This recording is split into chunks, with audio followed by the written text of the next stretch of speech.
इस press conference में आपने सुना होगा कि कब्र में जो लोगों को आ, दफन कर दिया गया है उनके हाथ तक काट लिए जाते हैं, क्योंकि फॉरेंसिक अगर रिपोर्ट फॉरेंसिक जांच की अगर का आदेश हो जाता है तो उसमें पुलिसकर्मी दोषी पाए जाएंगे। तो इससे बड़ा सनसनीखेज क्या हो सकता है?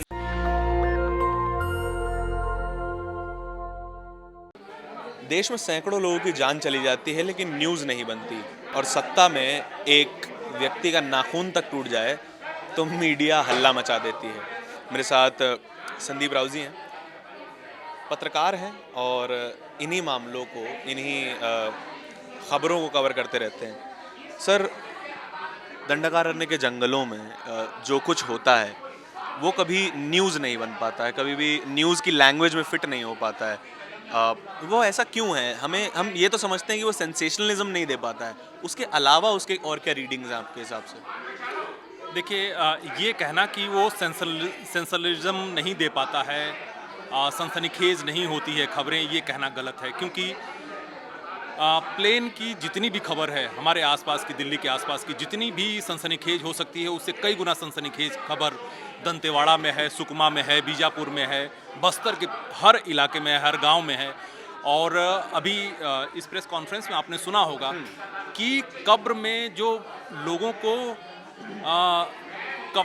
दफन कर दिया गया है उनके हाथ तक काट लिए जाते हैं, क्योंकि फॉरेंसिक अगर रिपोर्ट फॉरेंसिक जांच की अगर का आदेश हो जाता है तो उसमें पुलिसकर्मी दोषी पाए जाएंगे। तो इससे बड़ा सनसनीखेज क्या हो सकता है? इससे बड़ा सनसनीखेज क्या हो सकता है कि 2 साल से एक लाश को बचा करके रखा गया है कि जब तक उसका पोस्टमार्टम नहीं हो जाता, जब तक उसका फॉरेंसिक जांच नहीं हो जाती, तब तक दफनाएंगे नहीं। ये सब बीजापुर में हो रहा है। तो इससे बड़ा सनसनीखेज और क्या हो सकता है? दूसरा सवाल, जो आप सवाल का जो दूसरा पहलू है कि आखिर क्यों नहीं हो पा रहा है, आखिर वहाँ की खबरें बन क्यों नहीं रही हैं? तो आप ये समझिए कि हम लोग जब सिलगेर गए, यानी बस्तर में जो सबसे सघन इलाका है गांव का, सिलगेर, जहाँ पे साल भर से आंदोलन चल रहा है, तो हम लोगों को 17 सीआरपीएफ कैंप से चेक होकर के जाना पड़ा।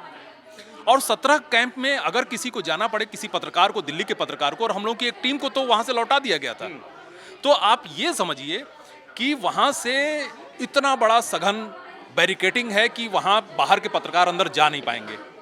और इतना बड़ा सघन मामला है कि अगर वहाँ से जाके कोई खबर लेते हैं तो बाहर वो छप नहीं पाता है, क्योंकि वहाँ के लोग, पत्रकारों ने मुझे बताया, छत्तीसगढ़ के पत्रकार ने बताया कि यहाँ से अगर हम जो खबर प्रिंट के, खासकर ध्यान रखिएगा, प्रिंट के पत्रकारों ने बताया कि यहाँ से जब हम खबर ले जाते हैं तो सुकमा में और बीजापुर में एसएसपी उन खबरों को चेक करता है, तब जाकर के वो खबर छपती। नोट्स चेक किए जाते हैं? हाँ, नोट्स चेक किए जाते हैं कि कल की हेडिंग क्या है आपकी और कल का कंटेंट क्या है।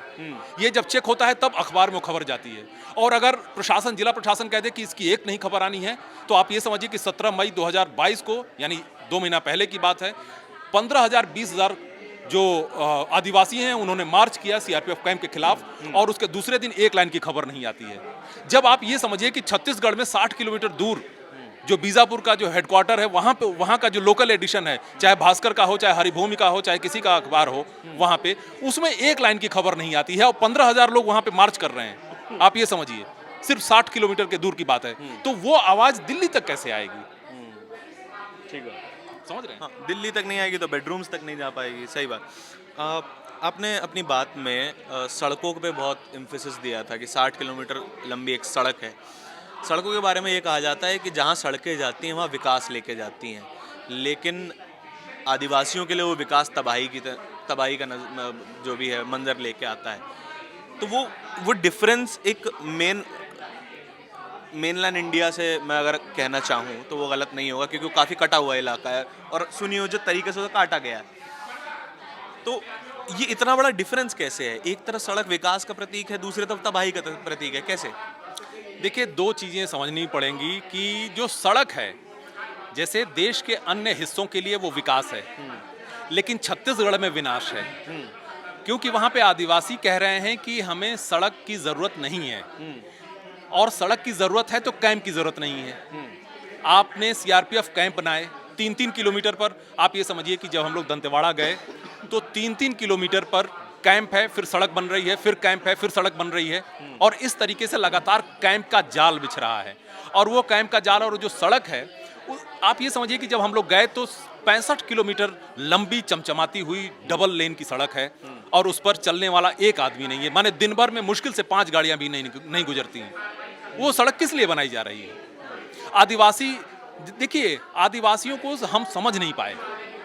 जैसे आज भी आदिवासी बार्टरिंग व्यवस्था पर ज्यादा भरोसा करते हैं, यानी उनको नमक लेना है तो वो महुआ ले जाकर के देंगे और उसके बदले नमक लेंगे।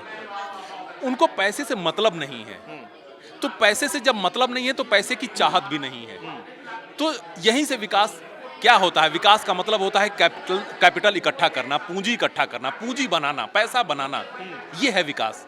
आदिवासी इलाकों में उनका कहना है कि हमें आजाद रहना है, हमें ना आपकी गुलामी करनी है और ना ही पूंजी की गुलामी करनी है, पैसे हमारे नियम चलेंगे। हाँ, यहाँ पे हमारी संस्कृति है, हमारे जो नियम कायदे हैं और हमारी एक जो पूरी एक धारणा है, एक जीवन शैली है, उसको आप बाधित मत करिए।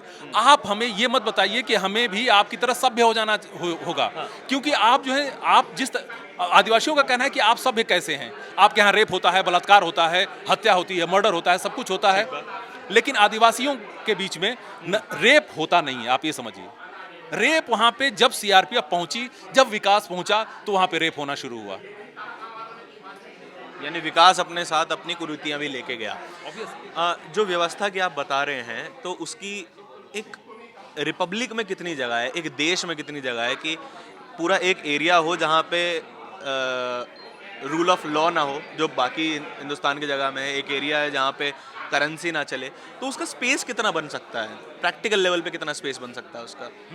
देखिए, जहाँ तक अगर आप ये कह रहे हैं कि रूल ऑफ लॉ नहीं है, ये असल में हिंदी पट्टी में आप खड़े होकर के बात कर रहे हैं। बनाया गया है रूल ऑफ लॉ। हाँ, नहीं, वही मैं कह रहा हूँ कि आप अगर भारत को सिर्फ यूपी, बिहार, उत्तराखंड के और दिल्ली के लिहाज से अगर आप देखेंगे, पूरे देश को, पूरे भारत को, तो आपको लगेगा, आपको थोड़ा अटपटा लगेगा। लेकिन आप भारत के कोने कोने को अगर आप देखें, आप उड़ीसा को देखें, झारखंड को देखें, आप कन्याकुमारी को देखें, आप साउथ के पूरे देश को, साउथ के हिस्से को देखें, आप जंगल के इलाकों को देखें, पहाड़ के इलाके को देखें, आप वो जो लेह का जो इलाका है वहां पे देखें, तो बहुत जगह ऐसी जगह है जो निर्जन है। वहां पे न सरकार को जरूरत पड़ी। सरकार को जरूरत कब पड़ती है रूल एंड लॉ लागू करवाने के लिए? जब कहीं पे रूल एंड लॉ तोड़ा जा रहा हो, कानून कहीं तोड़ा जा रहा है, तब उसको इम्प्लीमेंट करने के लिए कहा जाता है। वहां पे रूल एंड लॉ जो तोड़ने वाला है वो सरकार है। आदिवासी इलाकों में रूल एंड लॉ तोड़ने वाली सरकार है, सीआरपीएफ है। वहां पे रेप करने वाले पुलिसकर्मी हैं। सलवा जुडुम पहले था, अब जो है उनके भाड़े के वो हैं, गुंडे हैं, बदमाश हैं। यानी कि जो व्यवस्था बनाई गई है वो जरूरी नहीं है हमेशा सही हो। ठीक, आखिरी सवाल मेरा यही होगा कि मेन स्ट्रीम मीडिया को, या फिर जो भी मीडिया इन सब खबरों पे ध्यान देती है, उनको क्या करने की ज़रूरत है? उनको इन खबरों तक पहुंचने की क्या ज़रूरत है? क्योंकि बहुत सारे बैरिकेड्स हैं, बहुत सारी रोक टोक है वहाँ पर। देखिए, ऐसा है कि अगर हिंदू का रिपोर्टर सिलगेर जाए, बस्तर जाए अंदर, तो उसको कोई नहीं रोकेगा। टाइम्स ऑफ इंडिया का बंदा जाए, इंडियन एक्सप्रेस का जर्नलिस्ट जाए, बड़े बड़े पत्रकार जाएं, तो कौन रोक सकता है? जिस तरीके से आप ये समझिए कि यूक्रेन वॉर में आज तक की रिपोर्टर जाके यूक्रेन में बैठ करके वहां से खड़ा होकर के रिपोर्टिंग कर रही है। उसके लिए छत्तीसगढ़ दूर है, छत्तीसगढ़ दूर है, लेकिन यूक्रेन नजदीक है। तो मीडिया कर सकता है, लेकिन मीडिया असल में गोदी मीडिया हो चुका है। ये मीडिया बिक चुका है। मोदी ने उसको पूरा कंट्रोल कर रखा है। जो कैपिटलिस्ट हैं वो मोदी को फंड कर रहे हैं, वही कैपिटलिस्ट मीडिया को कंट्रोल कर रहे हैं। उन्हीं का है ही असल में मीडिया। तो कैपिटलिस्टों के लिए मोदी काम कर रहे हैं। मीडिया और मोदी, जो कैपिटलिस्ट हैं उनके अंडर में मीडिया है। तो आप ये त्रिकोण समझ रहे हैं। कोई नहीं चाहेगा कि जाके वहां पे रिपोर्टिंग करें, बल्कि उससे ज्यादा वो कहेंगे कि चलो श्रीलंका में बताएं कि वो जो राम ने जो पुल बनाया था, हाँ, वो पुल जो है कितना ऐतिहासिक है और कितना सच्चा है। इस बातचीत में मैंने एक बात सीखी कि जो भी व्यवस्था बनी है वो ज़रूरी नहीं है कि वो सही हो। व्यवस्था में विकास, बदलाव होने की हमेशा गुंजाइश बाकी रहती है। हमेशा जो बहुसंख्यक समाज है उसकी बनाई व्यवस्था अल्पसंख्यक समाज पर थोपी नहीं जा सकती है।